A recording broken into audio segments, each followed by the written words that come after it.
Welcome to another episode of the Attorney Lounge. Today I've got Chad Aboud. Did I say that correctly, Chad? Get your last name? You did, Brian. You nailed it. Normally I start off with a little bit of a oddball question. I had a hard time, Chad, coming up with one for you. Maybe I'll ask you this one though, because as I look at your LinkedIn page, maybe you could just start out by telling us what's your definition of a Jedi? Ooh, that's a good zinger. You know what's The funny? reason I asked Chad for the audience sake, and Mm, I highly recommend you go to Chad's LinkedIn profile and check mm. out his website, his podcast, everything. We'll get into all that later, but the very beginning of your LinkedIn profile is Jedi of Uncovering Your Natural Gifts, which I think is a Yeah, great title on LinkedIn. I appreciate you. And I got to give credit to Jessica Wynn. She was the one who gave me that. She was a guest on my podcast, and she gave me that one. And I loved it. I probably wouldn't have. I don't know if I would have used it if she didn't say it or if someone didn't say it for me. But I think what I took from it when she wrote it in her post is like almost like you're seeing it, like you're seeing Mhm. someone for who they are, not seeing them for what they feel like they need to be, what they feel like they're good at, what they feel like people want them to be good at. You're just seeing them for who they are, the most base form of it. And, so if I think about that's what maybe a Jedi is for me, is someone who can like just see you for who you are and celebrate that greatness. Yeah. Well, and I think it kind of that sort of title resonates with a lot of people.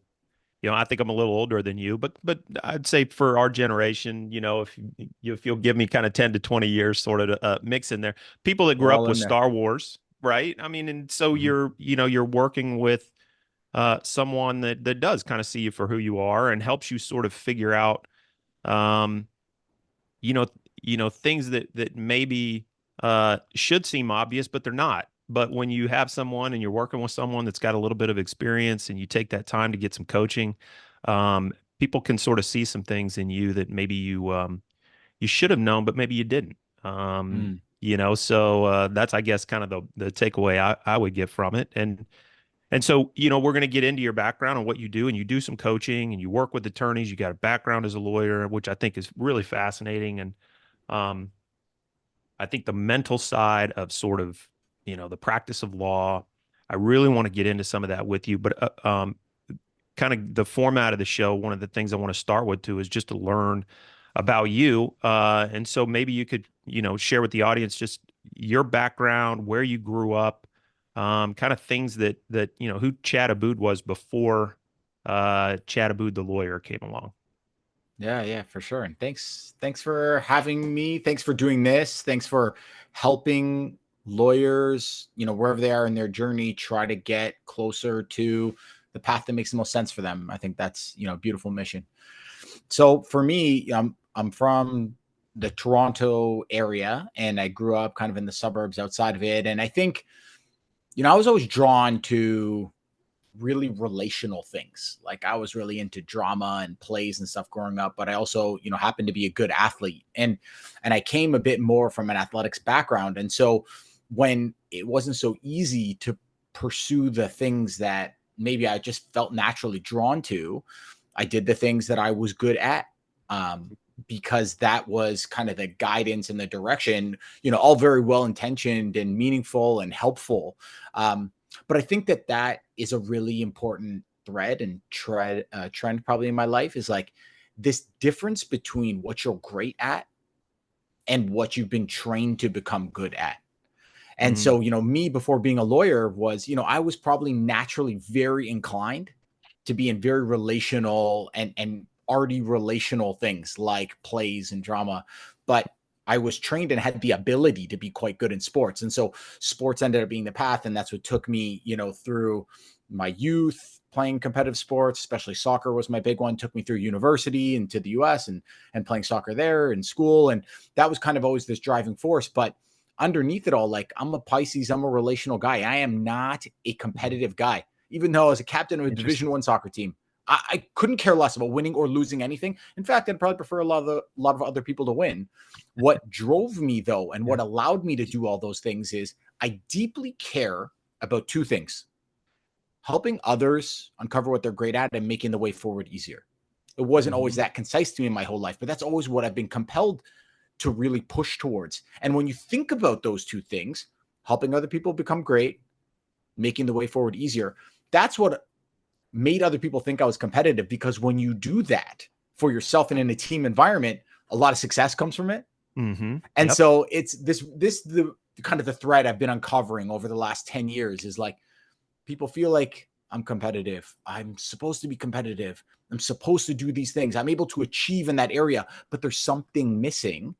And the Hmm. driving force of it was kind of community, relationship, that kind of interconnectivity. That was always my driving force, not winning for the sake of it. So that was kind of me before law school and being a lawyer. That's really interesting. And when you talk, I hear a lot of similarities with myself. I think Mm.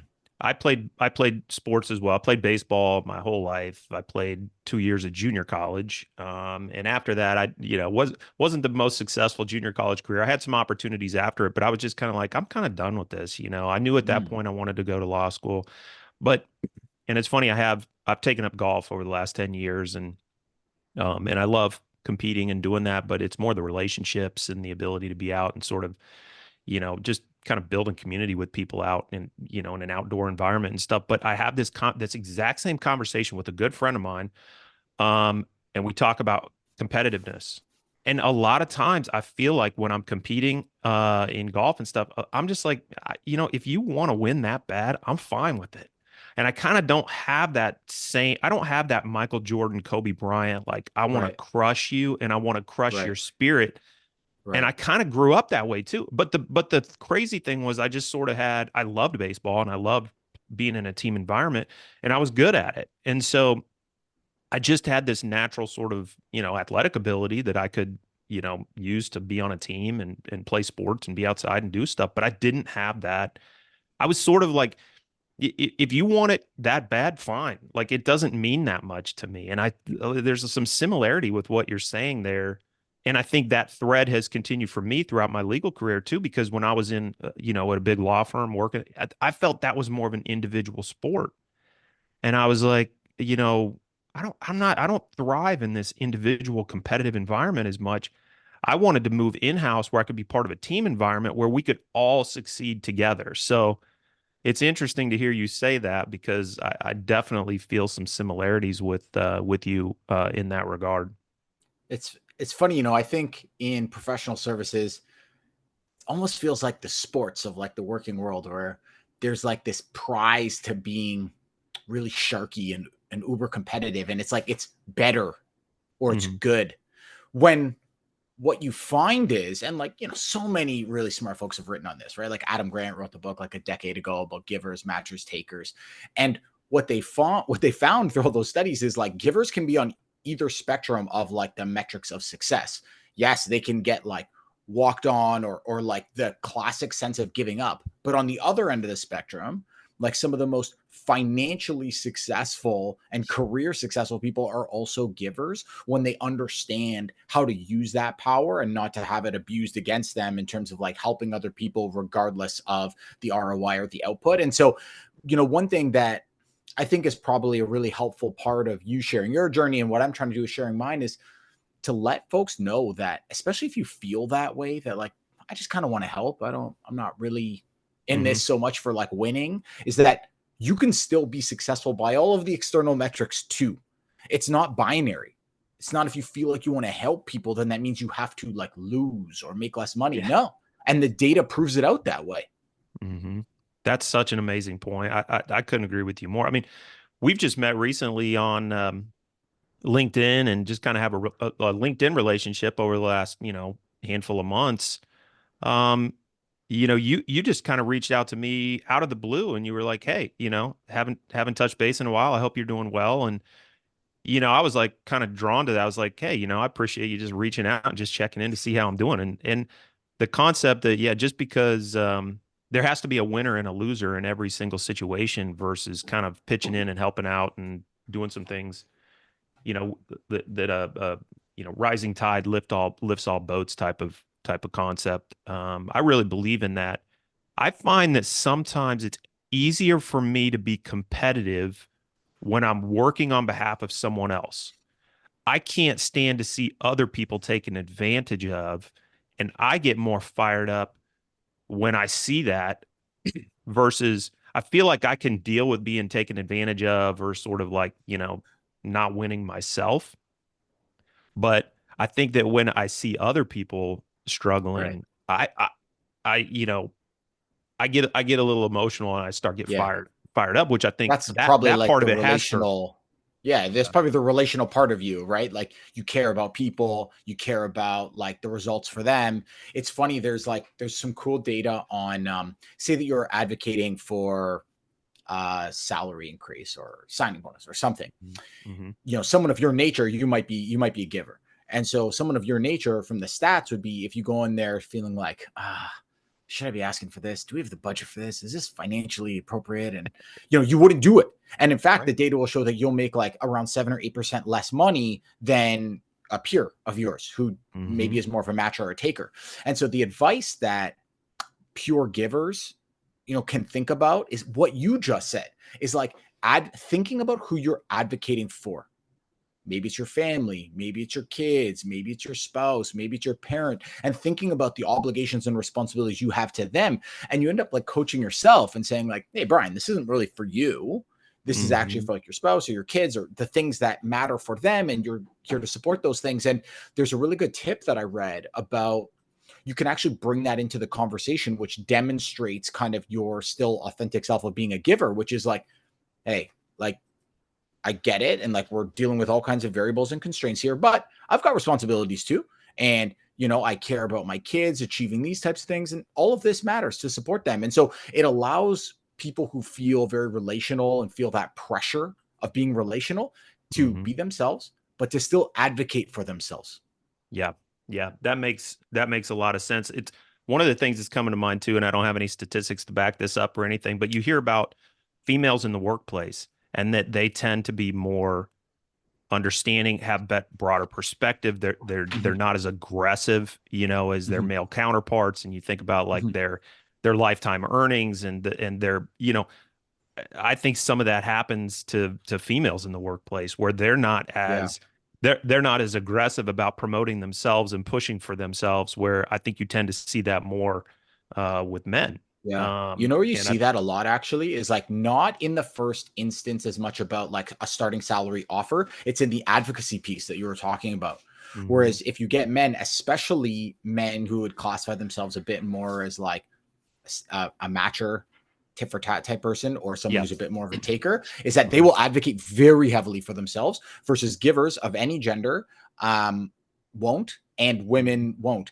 But givers who are men also don't advocate for themselves in terms of like signing bonuses or the extra push. And so I think that's a really interesting point to think about for folks who are listening to this and are thinking about a first job, a different job, switching jobs is Mhm. thinking about that advocacy, not just in like what's the first offer to you, but then what from there and thinking about like what are the pieces in my life that I deeply care about. Because if you have the purpose and the reason behind it, you can find the advocacy.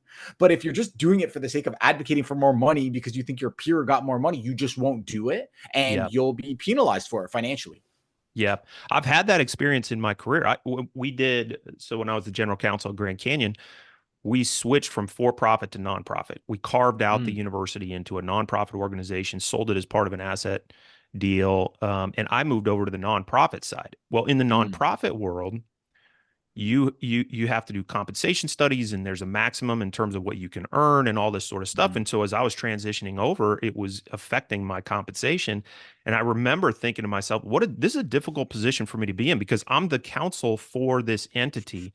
I have to look out for its best interest. I have to ensure that this organization is not overcompensating the individuals, and yet I'm on the other side of the table as well. So I feel like this is part of my job to protect this organization. They're my client, and I have to have their best interest in mind. But yet I have my own personal best interest. I had this weird dynamic where, like, our president, was wanting to pay me more, and I'm having to have a conversation with him saying we can't do that. Like, I right. can't thank you, but I can't accept more. And I was sort of and we were working with outside counsel on how do we make comp not just for myself but others, and I remember just sort of saying, hey, you know what, just forget about this other piece of it, which would have compensated me more. I'm like, I would just rather us be able to sleep at night and feel very confident about where we're at.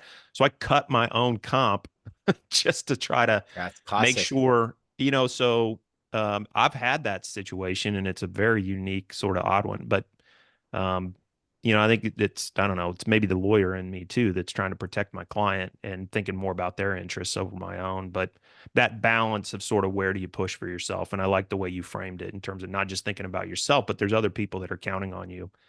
Yeah, Um, that's and the you're fuel. advocating for them as well. Hmm.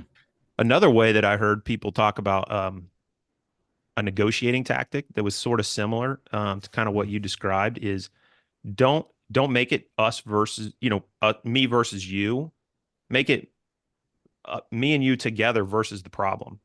Hmm. So it's like, hey, Chad, like, you want 10 million for your business. I want to pay you 8. Hmm. Here's why I can't. Help me figure out how I could pay you 10, Yes. because the Yes. issue is we can't get there, the bank financing, or Yes. we can't do this, we can't do that. But like, let's work together to figure out how do I Yes. get you 10 and here's my problems and we work on it. So you make the problem the other side of the argument. You find very quickly like why people care about the things that they're saying. What I learned over my time of like Big Law and in-house and GC of a tech company that did tons of negotiations with universities because we were selling software to mostly US institutions that had a theater, like it was software that allowed you to sell tickets online. And so Mm, if you have mhm, like a theater or a venue, sports, whatever, and like US universities, of course, everyone pretty much has multiple facilities, multiple venues. And so, one thing that I really realized is that a lot of things that folks say, that's not really what you need to be paying attention to. They're either just used to saying it, they feel like they have to say it, they've been told to say it, but they haven't really thought even to themselves to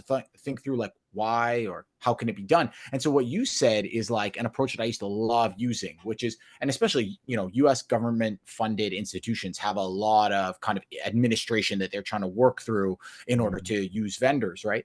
And so I used to say to them like, okay, like you want this is the rationale for why we normally do this, but we want to work with you guys on this. And so help me figure out like why you need this so that I can try to advocate internally on your behalf. And mhm. so immediately they're not receiving the pushback and like that fire coming back at them. I'm saying like I am happy to advocate for you. This is like the rationale of what we normally think as a tech vendor. You want something very different that doesn't seem to fit in that rationale, but you'll have your own rationale, I'm sure. So Mhm.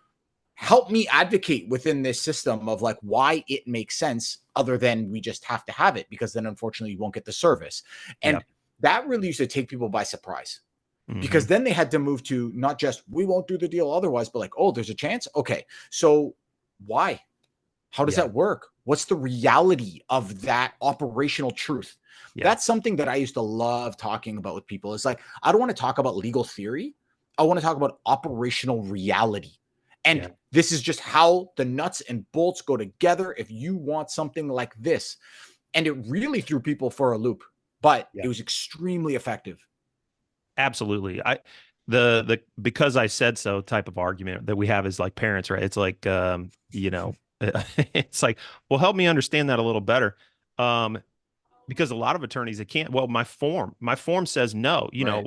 Right. our subscription agreement requires this, or I I work for the bank and this is just what we require and it's just because um I had an interesting one at a conference I was at this weekend. It was like talking about uh using contractually agreeing to arbitration.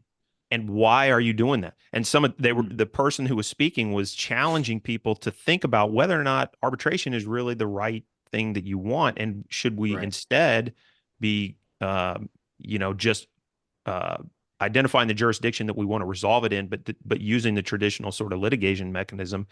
And so she was challenging people's assumptions that arbitration is quicker, that it's less costly. And so she was giving examples of situations where actually, going into court would have been better. And I think challenging our assumptions and trying to think deeply through the why is really important for us as lawyers. and you can be so much more effective if you know the why, if you know what you're advocating for. Um, Yeah. and so I could see that, like what you're saying, and you call people out, and they're like, wait, nobody's ever asked me why. Yeah. Or folks think that like because someone else agrees to their form that that means that that is also true. Hmm. It's not. It's Hmm. not. There are tons of people that will just say yes to you in order to get business going, but is it true? And if your why is that you actually care about whatever risk protection you're trying to get, if that actually is your why, then let's get as close to that as is operationally possible Hmm. instead of just accepting a yes without it being true.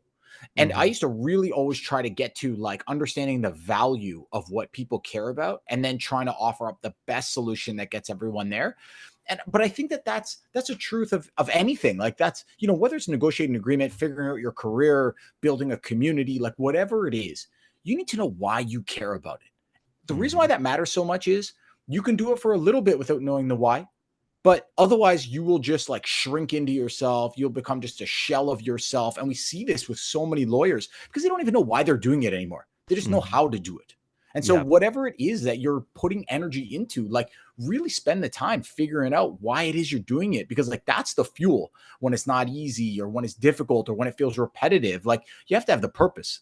Yeah. Yeah, and a lot of what I'm asking people on the show is kind of how you came to be interested in law in the first place. And I've gotten some interesting answers. I mean, I have, from my own experience. And you think about, you make these decisions, but then you're living with it 20 years later. And did you go back and really think about why you got interested in law in the first place? And are you doing what got you interested, or did you just become an expert in this area and you're just doing it because you're good at it? So I guess taking a step back, more coming back to your story, I guess what at what point in time did you become interested in law, and how did that kind of develop? Yeah, I mean, maybe for a lot of folks, I don't know if it was like individually my thoughtful choice. I think I was a talkative kid. I like communicating with people orally. I liked Matlock, which like, you know, a lot of folks might not know that show, but like this was, Yeah. you know, an actor named Andy Griffith who was like kind of crime solver, also lawyer, and got every criminal to admit it on the stand during examination every time, and then had a hot dog every time. And so I was always thinking to myself, I'm like, guy's got it figured out, you know, Yeah. and he like knocks it out in 22 minutes plus commercials. I was like, I'm an efficiency guy too. So I was like, he has to talk. He's an efficiency Yeah. guy, hot dog, gets a person Love to admit it, seems to save the day. I'm like, what more could you it. want? And so I used to watch a lot of Matlock as a 7 year old, Hmm. and I talked a lot. And so I think a massive thing that happens in life is a lot of really well intentioned advice sounds like a universal truth when it's really taste, preference, or style. We do a lot of talking and a lot less asking. And so Hmm. what I got a lot, I was like, oh, you should be a lawyer. You hear that enough as a kid, and you're kind of like, okay. I don't know. Yeah. Matlock seems to be doing all right, so let's do this thing. You know, it seems to like you make money and you get to tell people you're a lawyer, and that's, I guess, a good thing. And I don't know. I Hmm. didn't have like great rationale because I was never pressed upon to have it. Yep. Yep. It was a path I could do. So I did it because I could do it. And I think it only kind of evolved in time when I was in big law and subsequently after, even in-house, where I was thinking to myself, like, okay, what do I deeply care about? Can I bring enough of that into my career in each of these stages? If yes, continue. If no, like ask the question. And I don't always know that I had the answers. Hmm. It's funny you say that too, because you're right on point with most of the um, reasons why a lot of people that I've asked go into law, and it has to do with sort of the Hollywood version of law. And that's my story. I I read the Firm by John Mm, Grisham. I was like, that's really cool. Maybe I want to be mm, Mitchell McDear. And I'd read, To Kill a Mockingbird, and I kind of had this sort of idealized version of what it meant to be a lawyer. So I'm thinking I want to be, a litigator, and kind of the same sort of Matlock story that you're talking about. And plus I kind of graduated undergrad, and I was like, you know, well, I mhm, kind of like hanging out, in Lawrence, Kansas, where I was at. I was like, I wasn't done going and to the bars and hanging out and mhm, sort of. So I was like, well, what else? Why not? And the idea of being a lawyer sounded cool. It seemed like there was mhm, good opportunities, and so those things kind of drove me into the law, which probably is not a great reason, but that theme is consistent with so many people. But then you get locked into this thing and you get, okay, well, then you kind of play the story out. Okay, well, you graduate law school, you do well in law school. Now you're in a big firm. Now you're Mhm. starting to have lifestyle creep. And now Right, you got a right. certain lifestyle that you want. And now, you're the peer recognition of being an attorney, and this is what you do. And now you start to wrap up your own sort of personal identity in this concept of, well, I'm a lawyer Yeah, and I make certain amount of money and I have this certain lifestyle. And so I think that sort of perpetual sort of motion is really hard to stop. mm, But a lot of people, I think, do. I think, at least I'm just more familiar with the legal industry, but I think a lot of people in the legal industry do start to think, what am I doing? How did I end up here? And how do I get off this ride? They're like, where's the chicken right. exit? But I think like that it's difficult. Um, and Yeah, and it's just interesting to think back and kind of deconstruct like how you ended up there in the first place. And a lot of people just have, it's more of like I watched TV, I watched a movie, I read a book. So totally, totally. I think for me, maybe it was like the way that I still had the ability to like do the check-in was when I was like going through the interview process for the law firms, like you're halfway through law school. Um, my grandfather, who was a very influential figure in my life, he passed away, and I remember, I'm there, and he's just passed away, and I remember thinking to myself, like, I don't feel sad for him, which was a surprising feeling because he was an iconic figure in my life, and I knew that I would miss him, but I didn't feel sad for him, and that seemed surprising to me because I hadn't experienced a ton of death at that time, but I kind of always felt like, oh, well, you'd feel sad for people, like their time here has ended, and it's a sad thing. mhm, And I was asking myself why, and I started thinking like he didn't have a lot of education, but he built an incredible business of his own. He had a massive community. He had tons of friends, and I was thinking to myself like, what happened here? And I realized that he used his gifts towards a life that was very meaningful for him. He was a mhm, relational guy. He was a community guy. He was a business guy. He liked to do deals. And so he just spent a lot of his time doing that stuff. Now, I don't know how intentional it was for him, but maybe those were his options because he didn't have all this education and therefore all this opportunity. mhm, And I remember thinking, if he had such a big impact on me, and he clearly had a big impact like on his family and his community, like what are my big memories? Because he lived in Montreal, I lived in Toronto. There's like a 6-hour drive between those places. And I remember thinking, all of my memories are in his house. And I was hmm, like, huh, what does that mean? And I was like, I guess it means he didn't have to buy me a lot of things or take me many places in order to have an impact. And so I mhm, started like these ideas started coalescing like before I went to the law firm where it was like, he had these gifts, he used them, made a big impact. He called everyone his best friend. People like genuinely seemed to like feel better after being around him. He had a massive mhm, impact on me. He didn't have to buy me things to have the impact. What does that all mean? And I started mhm. thinking to myself, I'm like, huh, there's there's other ways to create impact than the pure like economic metrics or titles. And so then when I went to the law firm, this was marinating, Yeah. and I was noticing what I paid attention to in the law firm.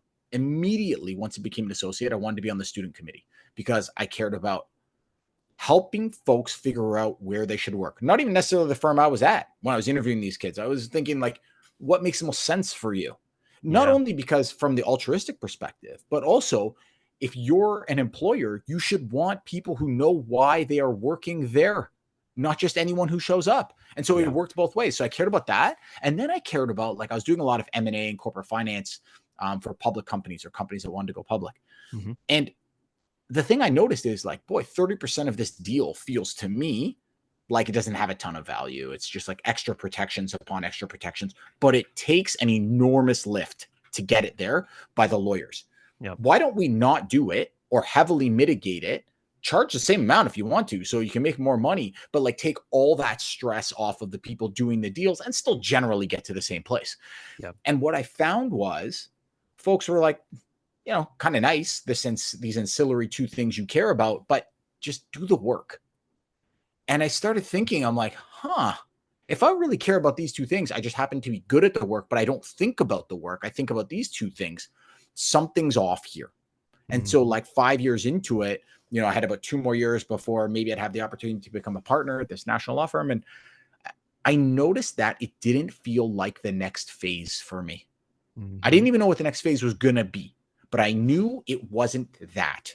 Hmm. And one thing I feel about myself is I need space to make good decisions.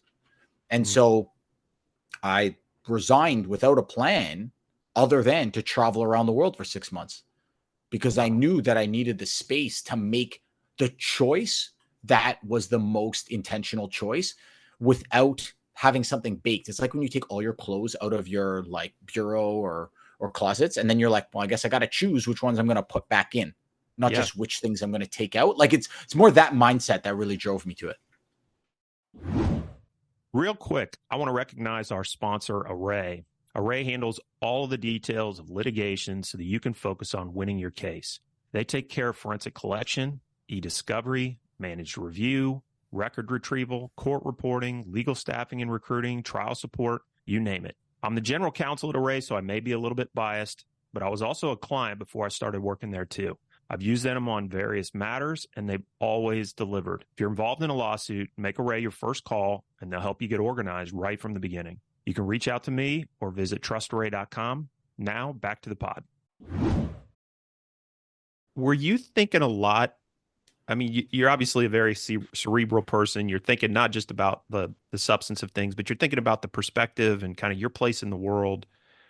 For me, I had an associate that was a couple years ahead of me, you know, who kind of like helped me figure things out that I could bounce things off of. He would pull me Mm, aside from time to time. I remember one time we were working late on a deal and he was like, because I did the same thing, corporate, finance, M&A, securities.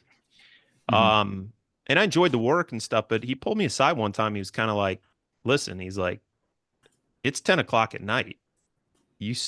Look around you. Like there are partners here 10, 15 years older than us. Like, is this what you want to do? Is this where you mhm, want to be? Like they have kids at home. They're missing mhm, things. Like mhm. think about that. Like he wasn't saying you don't want to do that, Right. but he Like was choose kind it. of like bringing that to my attention and saying, Right. think about this. Is this what you want to do? Like, Mhm. did you have someone like that for you in your career, or were you just kind of thinking about this stuff on your own? Here's another, before you answer too, the one thing I think that's somewhat helpful today is social media kind of pushes some of this content out. So it gets people Mm, thinking, hey, so if I'm following you on LinkedIn and you put out tons of great content, like it helps me think through some of these issues. But mm. so back to the point, I guess, like, did you have someone that didn't exist at that time, like, right, or wasn't as prominent, Yeah. but did you have someone kind of helping you think this stuff through? So, and boy, that's really thoughtful advice that person did for you. Hmm. Um, I also like the way you framed it, which is like not telling you what to do, but like just helping you become more aware. So I had a version of it, slightly different, but it was less about pointing out the challenges, and maybe that's because I felt aware of it, and I think I was expressing my awareness of it, but it was more of I remember someone saying to me, the person that I trained under, recognizing my natural gifts. And it wasn't like Hmm. she was trying to do this big celebration. It was, I'm a very relational person and I do it because it brings me joy, but I also recognize that like this is how humans bond, right? Is like by being seen and being appreciated and hearing it and saying it. And I remember her saying to me, like, wow, like that's really something the way that you're able to connect with opposing counsel or clients as if you're friends. Hmm. Like, oh, I Yeah. hang up the call with like a client if I knew them well enough, like, okay, brother. Like, and I Yep. remember tax partners being in my office being like, did you just call the client brother? And I was like, yeah, I mean, like, I've been talking Yep. to him 8 times a day for the last 3 months. Like, I feel like that's how I feel about him. Yep. And instead of that tax partner's feedback making me feel weird, odd, wrong, I had this Mhm. balance from this other partner who I was learning a lot from, who was reflecting back to me something that she saw making a difference. Mhm. And I remember thinking to myself, like, huh, I didn't know this was impactful, that I was particularly good at it, that it mattered, that other people noticed it. That Hmm. was a bit of a light bulb moment for me. That was the beginning of me realizing that there are things you are naturally much better at. You're nines out of tens. There are things you're 5 out of 10 on. Maybe it gets to a six if you work hard enough. There's things you're 3 out of 10 on. People spend all this time down there. Newsflash, unfortunately, you're never going to get that great at these threes. And I started making a lot of peace with it. I didn't feel bad anymore about these threes and even the fives. I started saying to myself, like, huh, so I've got some nines. They're easy for me. I like doing them. Apparently, they're not so easy for other people. And they create all this value. And it was the first time I started saying to myself, so you mean it doesn't have to feel like I'm lifting 1,000 tons in order to like be good or do like good work? You mean I Yeah. can have a massive impact by doing things that are very natural to me? There Hmm. was the first time I thought about it. And that was for me, my version of like, oh, there's a different way. I don't know what it is yet, but there is a different way. Yeah. That's amazing. I mean, I think it's hard for people, I think, when you get stuck in the day-to-day rhythm of your life and you get you're constantly batting away these sort of daily interruptions. You get your Yeah. emails and you get up in the morning, you do your workout, you get your coffee, you get your kids to school, Mhm. you're knocking out emails while you're going through your meetings and stuff like that. And it's just, you just get caught up in that stuff and finding time to kind of take a step back and go, am I really good at this? Is this, or maybe a better way to put it is like, is this really what drives me? Like, am I energized by what I do on a daily basis? Yeah. Because the weeks become, the days become weeks, the weeks become months, the months become year, and the old saying, it's like the days are long and the years are short, and it just Yeah. 10 years, 15 years fly by, and you're just like, God, I don't. Um, I think it's cool that you were thinking about it. You're kind of ahead of your time in terms of thinking that way. How hard was it for you? And so, I'm skipping a little bit in your career. I mean, you were corporate securities lawyer at a big law firm. You're on that track. You move in house. At what point did you kind of go like, now you're on your own. You're doing your own thing. And I guess how hard was it to make that decision? Because you've got this massive trajectory of what from the outside would appear to be success. I Right. mean, but you're 11 roughly years into your career, if I'm, understanding your career correctly from like looking at it on LinkedIn, and you have this massive sort of curve up to the right that you're like on this pathway. Did you feel like you were successful, or did you kind of go, no, no, no, this is not what success is for me. Titles and money is not what success is to me. I know that success means having an impact on others, or however you wanted to define it.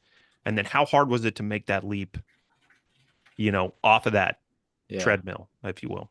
Yeah. I've walked away from a lot of money in my day, Brian. Yep. Um, I think I think it was, going back to that moment when my grandfather passed, is that I locked in this thought in my mind where when I go, I want to go out feeling like that. Hmm. I want to go out at peace, knowing I gave exactly what I was uniquely meant to give towards the things that I care about. That's how I want to go. And Hmm. that thought, even though like all these other ideas that we've talked about, they're a lot clearer now. That's what also 10 years of therapy will do for you. But and talking about on LinkedIn for 2 years is kind of like another 10 years of therapy too, probably. Yeah. Yeah. But that was the thought that was there from the beginning is I want to go out feeling like that. Mm. And I think what I knew is I didn't feel like that yet. What I think I felt like until maybe, I don't know, 4 years ago or something like this was 3 years ago is I am achieving a lot of milestones. I don't know if I remember much of what's happening here. And I didn't remember it because I didn't care. Wow. I only cared enough to feel the pressure to achieve the things. And I was achieving them, and I could say I achieved them. And then I moved to the next thing to figure out what I could achieve. And what happened was I ran out of obvious things to achieve because I was living a milestone life. I wasn't living a day to day life, which I think is the question you can ask yourself, going back to what you were saying, which is like, you get caught up in it. And how do you know? I think you can quickly know if you feel like you're motivated by the milestone, not by the quality of what you are creating today, regardless of getting to the milestone. Hmm. I never felt like I lived in the day. I felt like I lived for the future or thought about the past.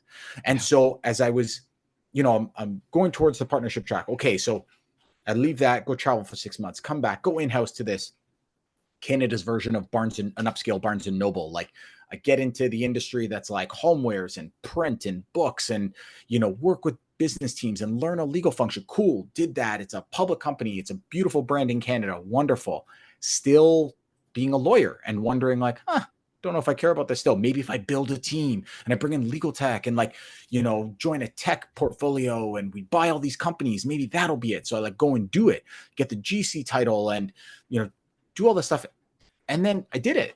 We bought all the companies and put in the legal tech and we automated contracting and we integrated all the companies. And then I thought, like, what's the next thing? Like, there's no really obvious different next thing. Yeah, it could be a bigger company or a different company or a different industry, but it's the same thing.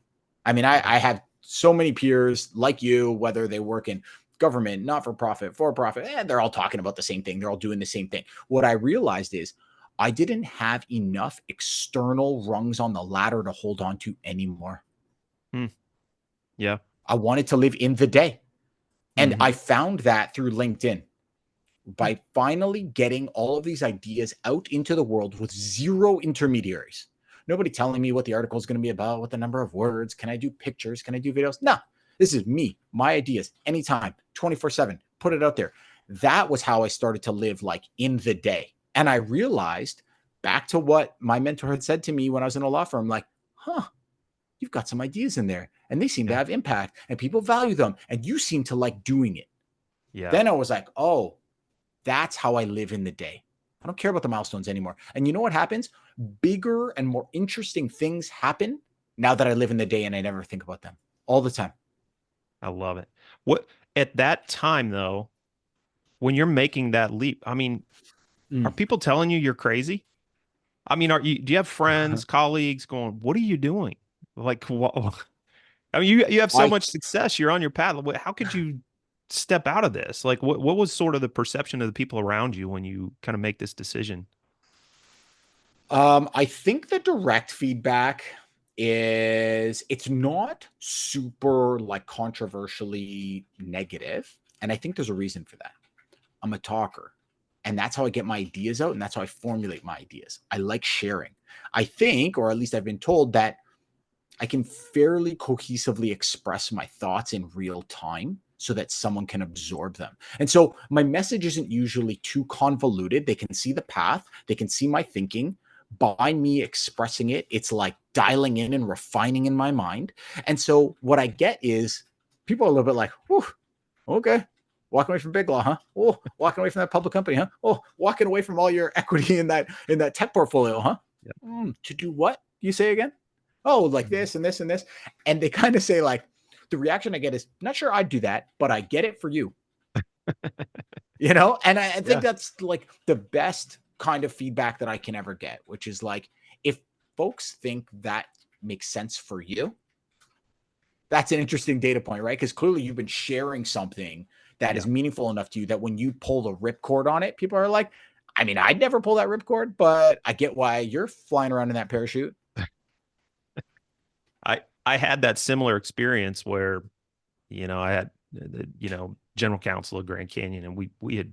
I'm so proud of what we did there, and I'm still involved with the school in different ways, and I love the people that are there, and I kind of have sort of one foot in, one foot out type of thing, and but it was kind of like, and I left there not to come to what I'm doing today.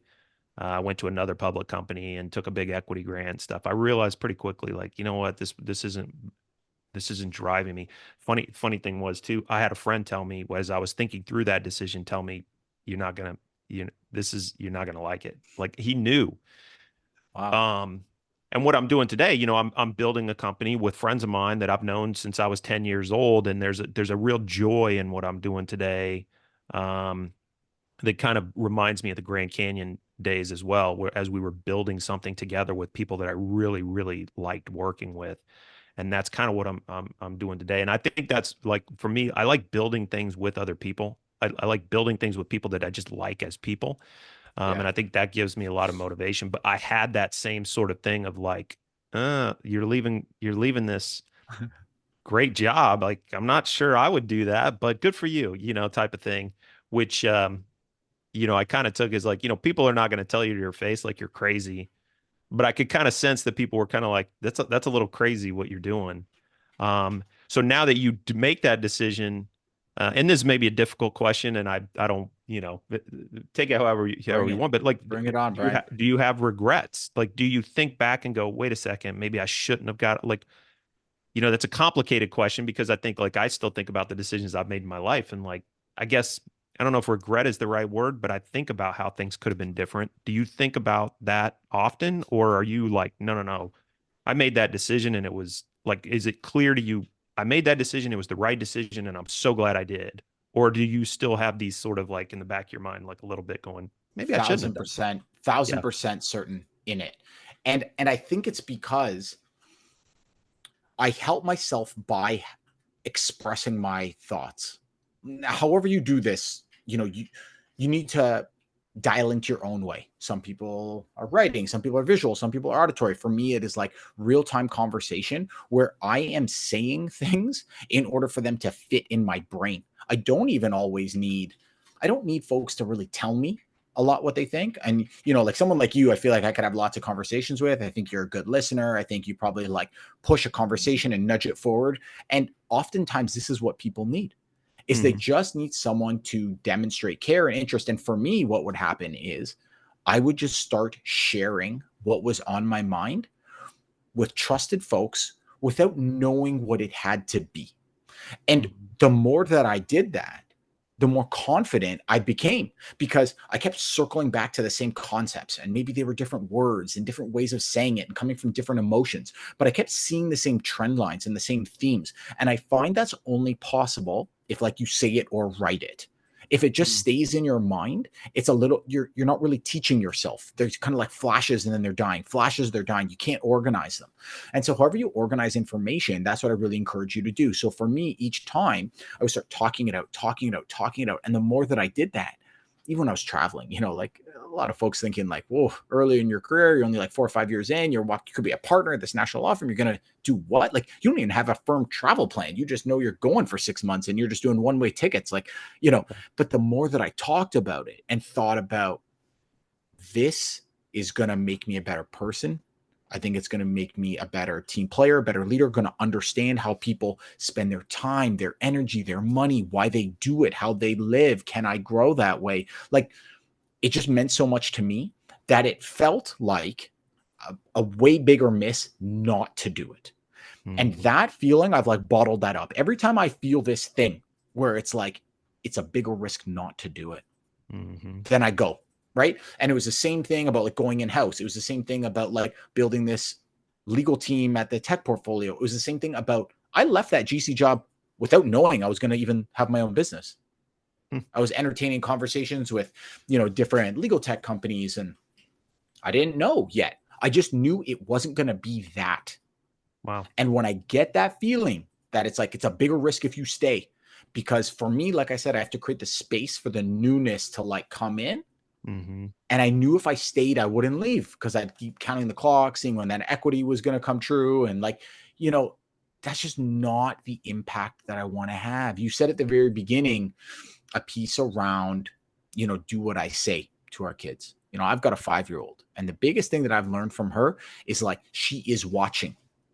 She's not Yeah. always listening, but she's watching, and she mirrors back to me what I'm doing. And so I started thinking about, you had a phrase about people saying to you like, great job. You know what I ask people? Same thing like when we were talking about negotiating. What does that mean to you? Help me understand that. What does great mean to you? Mm-hmm. And I think for me, I've just become more clear at what like total success means for me. Mm-hmm. And that makes me a lot less swayed about Yeah. other people's opinions. It's I feel like it's more of a trend now to kind of think about like what inspires you, what motivates you to take time off, to sort of travel. The perception I have is that people of my parents' generation, it was like graduate, get a job, work for Right. 50 years, you get this maybe 5 to 10 year period at the end of your life where now you can Mm, enjoy, quote unquote, enjoy retirement. mm, And I think, you know, there's a lot more people I think that think about it. And I think but there's still sort of a mental, I think, oh, is that the right thing to do? Should I take time off to travel? Should I quit Right. this really stable, good job and go, quote unquote, find myself? Right. But how is that like? Do you feel like there's a negative perception in society, like to someone that's taking time off to kind of like find themselves, if you will, like figure out who they are as a person? I think there is. I still think that there's sort of this perception of like, there's something wrong with that person. Like, why are they not Mm, working? Why are they not doing the job? Why are mm, they not 8 to 5? When if you can take one step back, I think you can take 2 or 10 steps forward. If you if you're in versus trying to just fit that square peg in a round hole because you're yeah. not meant to be doing what you're doing. Yeah. It sounds like you did that, but I still feel like there's a little bit of a stigma to people that are, at a young age trying to figure out what it is that they should be. Yeah, so I guess my reactions to that are, I think you're probably right that there is. My second thought is, I'm not sure it should matter to you. Because Hmm. what I tell people all the time is that, like, people are thinking about next job and which firms or which in-house or what type of role, and they're looking at their top of funnel as this big thing, and I want everything possible to fit in the top of funnel. Well, like, here's the news is that you're not actually going to be that happy in all of these things. A lot of it is noise. And so what you really want is like conversion. And I'm sure there's going to be a lot of sales folks out there, and I've worked with a ton that are going to tell me, like, you want your pipeline and top of funnel to be as good as you want. You know what else I've learned from being in a tech company is when you fit bad fit clients into your product, it Hmm. does not mean they're going to pay you. It does not mean that they're going to be a good brand reference for you. It does not mean it's going to be a good experience for your employees. What Hmm. I know is that when you become very clear about what you're about, who you are, what you care about, what you are naturally drawn to, and you start telling people, the conversion rate is very high. So when I came back from traveling and I was going to Indigo, they were like, "Oh, you left this big law firm, blah blah." And I just told them, "Listen, like, it was a personal and professional like mission for me to like learn more and to become Hmm. more curious and understand how people think and to bet on myself." Hmm. They 1000% understood that. And that's why it was a great fit for me, because anyone who said, "Well, that's silliness," then I should have known to myself, also means my natural state is not going to be a great fit here, because I'm a curious cat. I walked around that whole company being like, "What about this? What about this? What about this? Why this?" You know, Hmm. turns out that was very effective for that role because that was the culture they wanted in that team. But Yep. that comes from sharing what you're about. The more you do that, yes, there's going to be people who don't get it. They will be irrelevant for you. Yeah. Yeah. Kind of, you find your natural state, you find your natural people. It kind of ends up working. That's a little bit of a magical sort of effect when you kind of can fit who you can be true to who you are, and that's accepted by the people that you're working with. And now that fit can sort of really, versus sort of pretending to play the part, which doesn't end up working for yourself and doesn't end up working for the people that are around you, I think. I think folks think that it sounds too woo woo because they don't understand the work that goes into it. Like, Mm. it's not just, hey, you just roll around and just talk and just be you and it'll just all come together. No, no, no, no, no. It's a lot of work to figure out who you are and what you Yep. care about.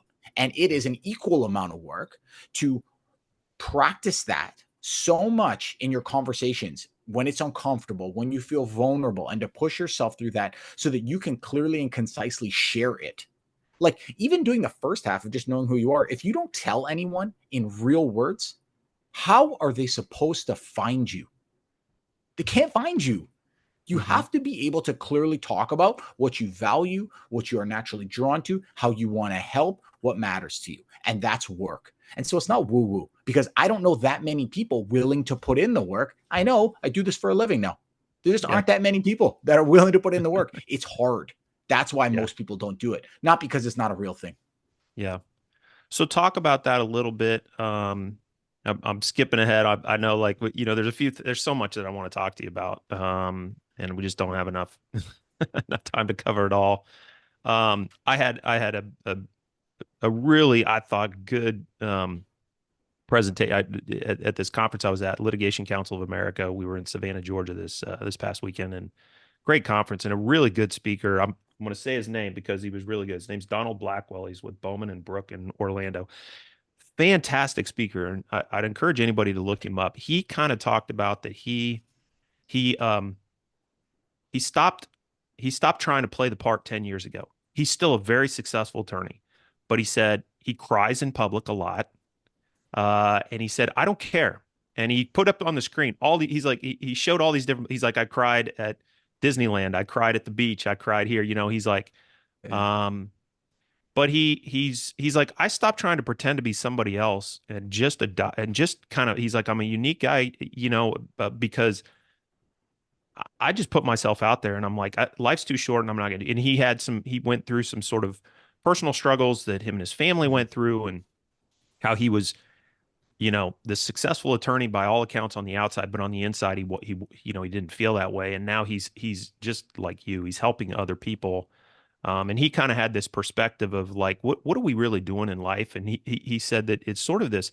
He believes it's sort of this virtuous cycle, sort of all the way back to who we were as kids, and Mhm. that by the time like when we're very very young. We know what makes us happy. We know Mhm. what we're drawn to, and you just naturally do it without caring what other people think. But there's this natural sort of person that we are, and then you add these layers of complexity in your life, and you put on these sort of suits. Now I'm a lawyer, and now and Yeah. he said, but those are societal things that are put upon you, that you put upon yourself as you create this sort of fiction of who you are. Yeah. But then ultimately, we're all kind of coming back to like our natural core state of what motivates us. And if there's a way to sort of interrupt that cycle in the middle or somewhere along the line and kind of marry who we are naturally, what motivates us, and then build a career that's part of it, to me, that seems like such a better way to go through life, more successful way to go through life. And you're going to be a better person to the people around you. That's a long way of me sort of saying, talk a little bit about what you do, your core principles, and if I'm working with you, like what are you like? What's your approach to all of this? Does any of that I just sort of led up in this question with resonate with sort of your theory and how you approach things when people work with you? Yeah, for sure. I I think the first part is that folks don't realize that they have this collection of skills that they like doing that has a lot of value that people are impressed with. They just don't know. And there's a couple of reasons why they don't know. The first is it's very easy for us. And especially in the legal industry, we get a pat on the head when we do a massive lift. Mhm. This is how the billing model is. Yeah. Do 3,000 hours, we'll pat you on the head. Do 30, do as many as you can, we'll pat you more on the head. And so we get trained into thinking, hmm, so doing things that take either less time or feel easier or we enjoy it equal not good. And so when we do things that are very easy for us, we don't see them as good. Mhm. The other thing is folks who see us doing our natural things that are very impactful and bring joy to us, they just assume we know. Right? It's so obvious. Right? Mhm. Brian's a very like lovely guy. He's very warm. He likes to create conversation. He likes to build community. Brian doesn't need me to tell him. In fact, he'd probably think it's weird. So I'm not going Yeah. to do it Huh. because he already knows. So great. And because of these two things, we never talk about it. What we talk about is the stuff we work hard doing. And that's why we have to brag about it all the time because it is so painful and so difficult. And it seems so wild that we're doing it. We have to talk about it all the time. And that's what people talk about. Mhm. And what that does is it hides from us where we should be putting our energy. We spend most of our energy on stuff we're like 6 and 7 out of 10 on. And that's why it's hard for us because we're only 6 or 7 out of 10. We never talk about the stuff we're 9 out of 10 because nobody really thinks about it. Yeah. And so the first stage is like, let's uncover that. One quick exercise is like, ask 3 trusted people from different areas of your life, like a family member, a friend, a former coworker. What do you see me do to lift others that doesn't require carrots and sticks? Doesn't require an incentive. It doesn't require a threat. Brian's been doing it his whole life anyway. He would do it anyway. What is it? Here's what happens every time 75% of the answers are the same words, and the other 25% are the same themes, just in different words. And so the person who receives it, immediately they feel seen for something that they're like, yeah, I guess I always kind of knew I was good at that, but I didn't really think about it that much. And then their next thought is, so you think I'm good at that? So that matters to you? That's what sticks out at you? Like, we're always shocked. Mhm. That's the beginning of like finding some clarity in, huh, I had no idea creating visual design. I had no idea public speaking. I had no idea like writing really concisely. I had no idea that that was so impactful because it's so easy for me. Hmm. Then the next stage is like, and you do that with what you're great at. You do that with what you care about in this phase of your life, not in the last phase, not what you're predicting in some future phase, what matters to you and yours in this phase. The next stage is like starting to test it. And like you can do this in a lot of ways depending on your nature. And so is it like a close conversation with one or two close friends? Is it social media? Is it at a conference? Start talking about what you're uncovering. Hey, I really like this. I'm very motivated by that. And just see what people get and see what they say back to you. So here's what happened to me. People started, when I started sharing these ideas on LinkedIn, they were like, wow, you're very creative. You're very passionate. This is very fresh. I'd never heard these things in my life, Brian. All I'd ever heard was you work hard enough, you're nice enough, you're reliable enough. Right? I'd never heard these things. I thought creative people were painters. Yeah. And something clicked in my mind where I was like, there's something there. This is the confidence phase. You get like some clarity, you start building some confidence because you do these really quick, no to low cost tests to like build data points where you're like, so I said that thing that people said about me, and either it didn't fit, I tried it this way, or 1,000% I feel that way. And Mm. that's where you start building some confidence around this thing that you always had. And then once you understand and you have like some clarity and you build some confidence and you understand how to share what you're great at and what you care about, the environment in which you thrive, then you got to figure out like based on my nature, my obligations, my time, how I like to work, how can I program into my day that I will take the good actions to make the decision right, not the right decision. There's no right decision. There's lots of things that are going to come, way more things than you could ever conjure up today. How do you make the decision right? So even for me, I've been posting on LinkedIn most days since January 2022. So this is over 2 years now. In my calendar, every weekday, it says, don't forget to post. Hmm. Might not do it every day, but that is no cost reminder that is extremely important for how I feel, for my business. And I put it at a time and day when I know that I can and will post. And so it's like, how do you program into your day all of these really important actions that require low lift, no to low cost, but have an incredible potential for the outcome? Hmm. I love it. And we're coming up on time. I would say I'm glad you have that in your calendar, because, I'm someone that benefits from your posts. Having come across Appreciate you, I listen to you, I hear your posts. It makes me think. You post intriguing content. It's the kind of stuff that I think everybody should be thinking about as you go about your day to day life. So for anybody out there, please uh, hit up Chad. You won't regret that you're following him on LinkedIn. Just a genuine person and caring about others. The last thing I'm going to ask you about is for young attorneys getting started in their career. You know, I benefited greatly. I don't know, I haven't asked you about your perspective on your time at the big law, but I benefited greatly from working 5 years in a big law firm, working on big transactions, learning from other attorneys.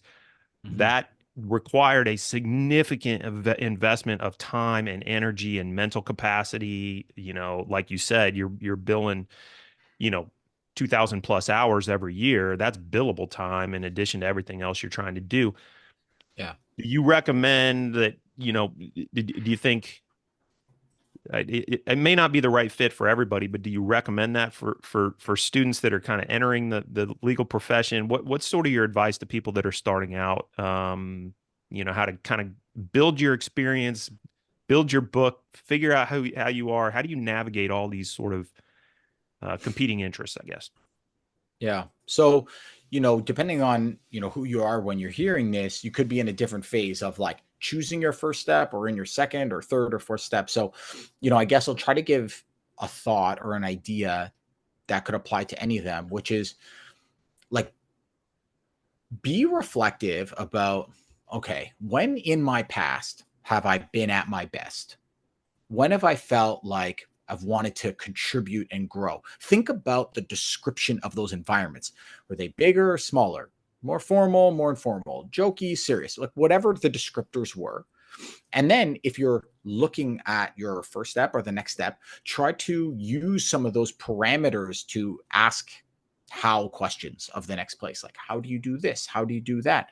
That way you'll get some examples to try to map the data points. If you're in a phase right now and you're not looking to move and you're not thinking about moving, and if you feel like, oh gosh, this isn't the right fit for me, like all is not lost here. Because when folks are at the beginning or in the middle of a potential career transition, the thing that I'll tell them is there is something you are gaining from this experience. It could be as simple as it is funding the next experience, right? And so when Mhm. you think Yeah. about and funding, it could be knowledge funding, could be financially funding, could be all kinds of things like community building funding, all kinds of stuff. If you know what you are getting out of it, even if you know you don't want to be there, it allows you to focus in on like the benefits, Mm. right? And so all is not lost. If you think about, well, big law or in-house or government or whatever phase you're in is not for me, think about like, okay, if I'm starting to build a little bit of clarity about what opportunities could look like next, what is really valuable that I can get out of this now? Money might be one. Another Mhm. one might be like different networking events that you can go to. Another one might be a certain skill set. How do you lean into those things that will serve you really well in the next phase so that you feel like there's a purpose to show up every day? I love that. And I think about thinking of it in terms of like funding and what you're getting out of it, because it's not just financial. You tend to think of, the financial impact of kind of whatever it is you're doing, but the network that you're developing, the business development skills, the industry knowledge, the experience, there's so many other things that you're getting out of whatever it is that you're doing. Kind of almost calls to mind like sort of like, if you can't be with the one you love, love the one you're with. Like take like there's always some sort of positive that you can pull from an experience and think about like what those positive things are. And like you say, like it all is not lost. Like just pull those, like think about those things and continue to gain and build that, I guess, funding as you kind of described from that experience that you're going through in the moment. I think Mm-hmm. that's a fantastic way to think of things. Chad, I think we're up against time. I literally could talk to you for 10 hours, I think. And so I would love it if you could come back on the show at some point again. Of I think course. we could dig deep into any of these topics. For everybody out there, you can go to chadaboud.com. I'm going to have all this in the show description. So look at those links to Chad's LinkedIn, his website. Follow Chad's podcast, What You're About. It's on YouTube, Spotify, Apple Podcasts. A wonderful follow, a wonderful guy. You're gonna love following him. You're gonna get a lot out of it. I know I have. Chad, thanks for what you're doing. I think you found your purpose and you're pursuing it with passion, and I just can't thank you enough. I think you're an amazing person, and I really appreciate you coming on the show today too. Oh, well, thanks for having me, Brian. I mean, it's meaningful stuff what you're doing here. And for folks just to remember is that like it doesn't always have to be so obvious in front of your face what you're pursuing, right? When you Mm. find the purpose in it, just keep moving in it. And like the path becomes revealed. It happens to me every day. Like the more that I give with like what I care about in my gifts, the more opportunities get revealed to me. You're not Mhm. chasing it anymore, right? So if you can live in the day instead of living for the milestone, you know you're like moving in that direction. I love it. Good stuff, Chad. Thank you so much. I want to thank everybody for tuning in. Please tune into the Attorney Lounge for future episodes. You can listen on Apple Podcasts, Spotify, YouTube. I want to thank Array for sponsoring this and making this all possible. And again, Chad, just thank you so much for taking some time to come on the show today. Thank you. Thanks, everybody. Nice, Dave.